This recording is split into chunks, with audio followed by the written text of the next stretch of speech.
lecture really is about, the formation, in some ways, the formation of the church, and I want to encourage you to rethink that, because if you actually go online and look what GBGM has already published, including several other things, maybe accepting those, it's really quite remarkable, and it's a place, if you want to think seriously about the nature and function and mission of the church, that's where you ought to go. I mean, in some ways, the holdings on your website are much more substantial, sadly, than what you can readily get from Abingdon. So this is, in some ways, a word of exhortation, but it's also a celebration of what y'all have done to this point, and what really informs this. Now, this handout that you have is for taking notes, but also drawing pictures and other marginalia. And what it does is it sort of sets out the chapters of this book, but it also maps the history of formation for ministry on this side of the Atlantic. And so I want to take you briefly through these stages. You, I think, find reading it more precise, but I think it's helpful to get the stages in view, to get a sense of how things have unfolded.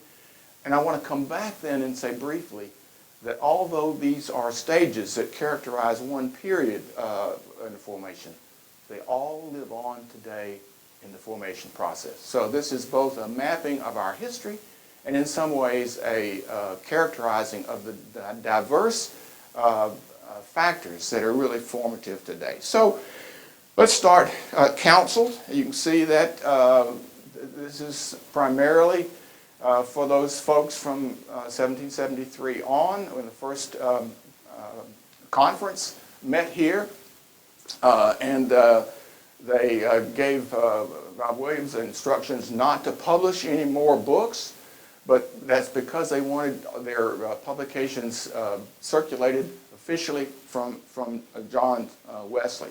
And so what was really important from the very start was that Methodist people, but particularly the preachers, have Wesley's writings. That was the guidance for the understanding of the Christian faith, most obviously, but also for the practice of ministry. And so the books were really very important, and they were primarily Wesley's books, or things that Wesley published. So that's the first thing to note.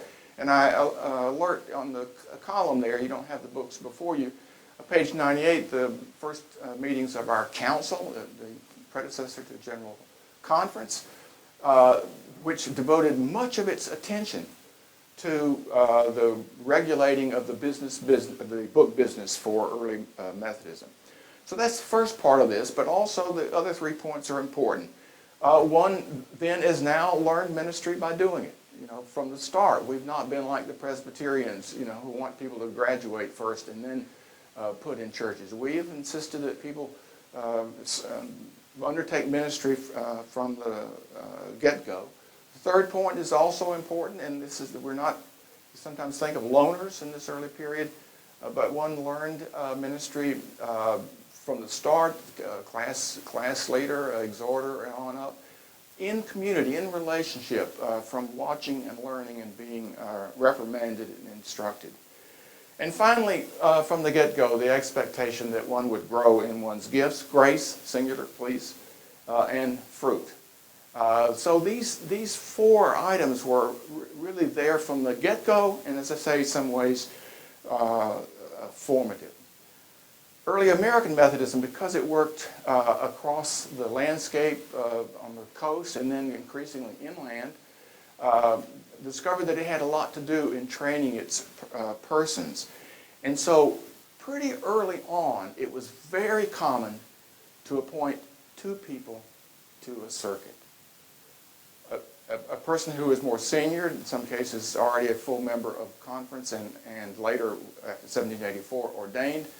In other cases, simply just further along. But this was a tutelage, and the senior person was, as I indicate there, tutor and mentor, supervisor, and in some ways, family. So if you I mean, and early Methodism didn't want to take people in who were married, so the relationships in these conferences were very intimate and close, and the relationships to your tutor were very important. And the yoke fellowing, you might think, wouldn't pertain if you were on a 6-week circuit and 6 or 3 weeks, however, apart. But if you actually look at the journals of these folks, they spent time getting together to go to quarterly conference. So 4 times a year they were together for several days, and then they would travel together from the circuit to the next circuit, pick up folks to the third circuit, and so forth. And so by the time they got to conference, there would be a whole assemblage of folks who would laugh and pray and tell jokes, but preach as they went along and pray and nurture one another in the faith. And if Asbury happened to be on the route, it would be a huge crowd. So, and one preacher whose work I looked at and who left us very complete notes was quite a long distance from his conference. He was up, I think, in New York or up Pennsylvania, and was going to Baltimore. He spent a third of the year with other preachers, which is really quite remarkable. So this formational process, the mentoring, was really very, very, very important and quite standardized well into the 19th century. So collegial is the second category. The third one is conferenced. And what the early Methodists had discovered really by the time Asbury died in 1816 was that if you left it to each of the preachers to read, even with some counsel from a circuit rider colleague, they might or might not actually do the reading, and there's no telling what they read. And so in 1816, or 1817, I have the first list, which I reproduce in the book, the Methodists laid out a reading list on the basis of which persons would be interviewed for deacons and then elders' orders. And what you need to know is that relatively common reading list continued in American Methodism, at least in the Methodist Episcopal and Methodist Episcopal Church South portions of it, well into the 20th century. In fact, Methodism's fundamentalist controversy in the 1920s was over the inclusion on the mandatory reading list of heretics from BU, which is, of course, sort of standard for those of us in the South. But, so the course of study was changed from time to time, but it was a remarkable set of reading, some in basic church history, a lot in Wesley, some things having to do with basic skills, writing skills, and the like. But have a look at the list there, and you will be amazed at the commentaries that are mentioned specifically, and the Wesleyana that is referred to by a short term. So, from 1817 on, from the General Conference of 1816 on, Methodism thought that it would prep its folk by having everyone read a common set of items. It's really remarkable if you think about it, given the diversity in our church today. So well into the 20th century then, though everybody coming before boards of ordained ministry, whether or not they'd gone to seminary, were going to be examined on the reading list that was on the course of study. So really a very interesting way in which Methodism sought to give integrity to the process, but also to make sure that folks were in some ways coming into the same self-understanding for ministry and the church. By the 1830s, Methodism was losing some of its brightest and best and most well-heeled because they chose to go to heretical places like Princeton or Andover for college and then to seminary, to Yale, Harvard, or places like that, and then on to the seminaries. And so the church was really worried about that. And so across the country, really starting in the 1820s, but really increasingly in the 1830s and 40s, the Methodist conferences put schools almost everywhere. It's just amazing. I mean, there were a huge number, many of which didn't survive the Civil War, but they continued in remarkable to a remarkable degree, as those of you who are involved in supporting on the higher education side of things, you well know that we struggle with keeping our institutions well funded and well peopled. So the church began forming these institutions, and I actually went to Western University in Connecticut that at one time was United Methodist or Methodist Episcopal institution. It's not that now.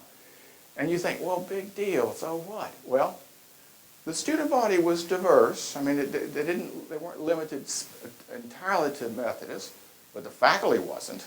The faculty was entirely Methodist, primarily people who were ordained, and the rhythm of the school was Methodist. I mean, they had love feasts, they had revivals. Their students were put out to serve in local churches.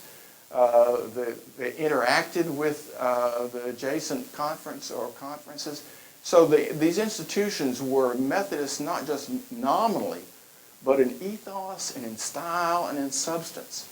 And it was from them at this point that one would expect to get things written that were done for the Methodist by Methodists. By this point as well, we had the Christian Advocate and the Methodist Review. And if you folks, you need to know that Myron Wingfield is your representative on the Methodist Review, that you put money into it, and that it is a successor to the Methodist Quarterly Review that goes back to 1818. And it succeeds Quarterly Review and Religion and Life before that. So when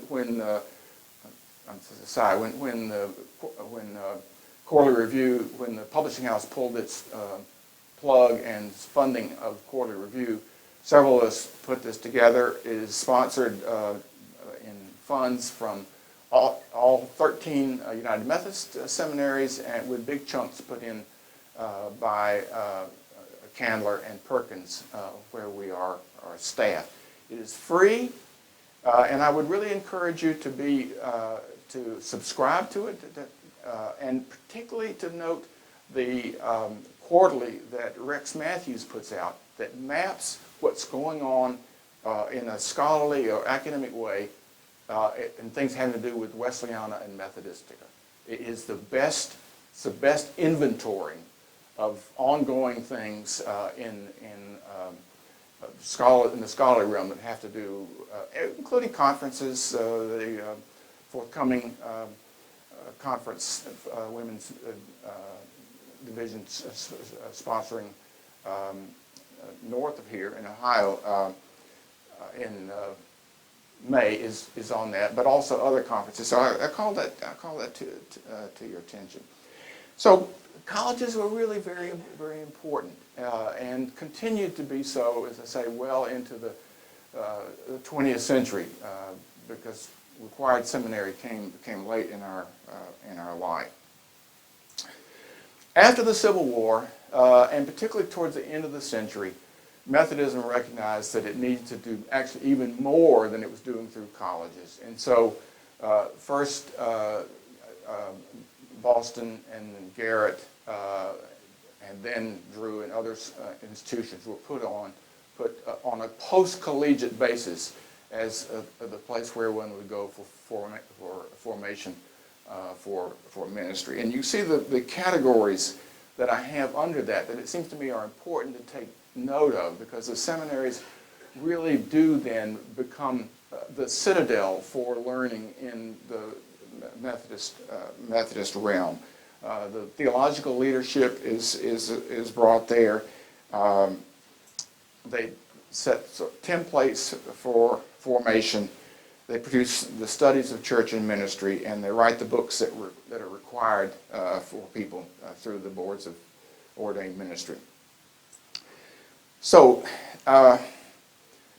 that continues to this day.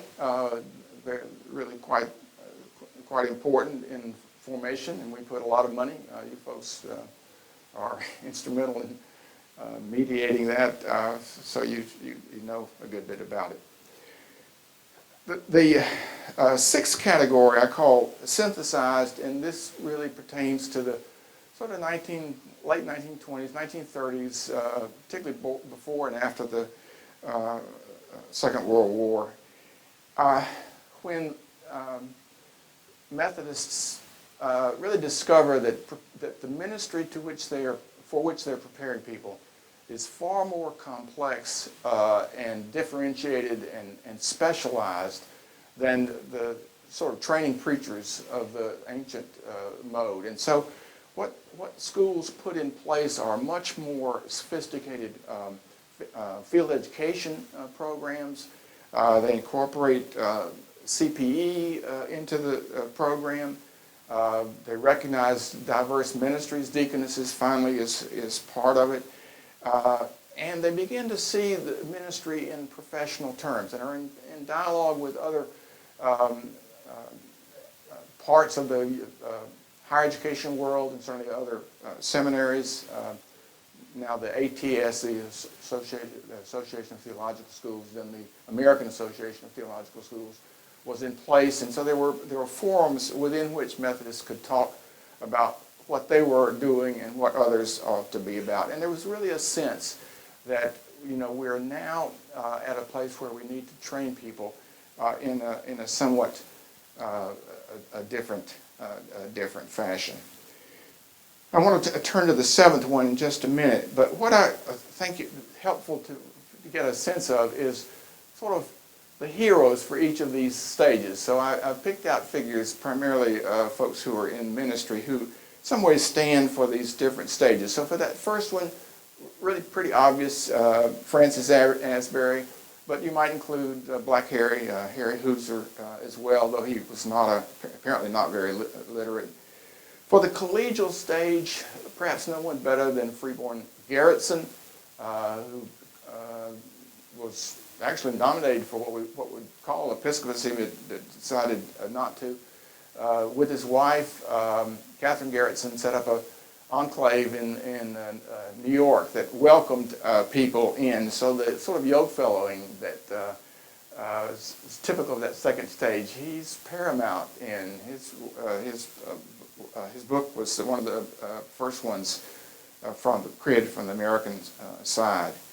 For the conference, no one better than Peter Cartwright, who actually opposed the creation of seminaries and opposed mandating collegiate education for preachers. He thought it much better that they would come through the regimen of being guided by one another. For collegiate, maybe a good German, not from our not from United Brethren, but William Nast, who was actually educated on the other side of the Atlantic, University of Tübingen, editor from 1839 to 91 of their Christliche Poesie, the German publication, and President Baldwin Wallace from 1864 to 1889 for 25 years. For the synthesized, let me suggest three folks who hold a PhD. Georgia Harkness, who in some ways, though not fully ordained, stood for everything that needed to be remedied raised the flag for all the causes that needed attention, including those in ministry. Her BU degree was from PhD, and she's a long time at Garrett. The second one, personal friend, Maud Jensen, who was the first woman fully ordained in 1956, and whose father, I think, was killed in Korea and missioned there herself. And then, of course, Marjorie Matthews, our first woman bishop. So, in ways, it seems to me these three hold together the synthesized ideals.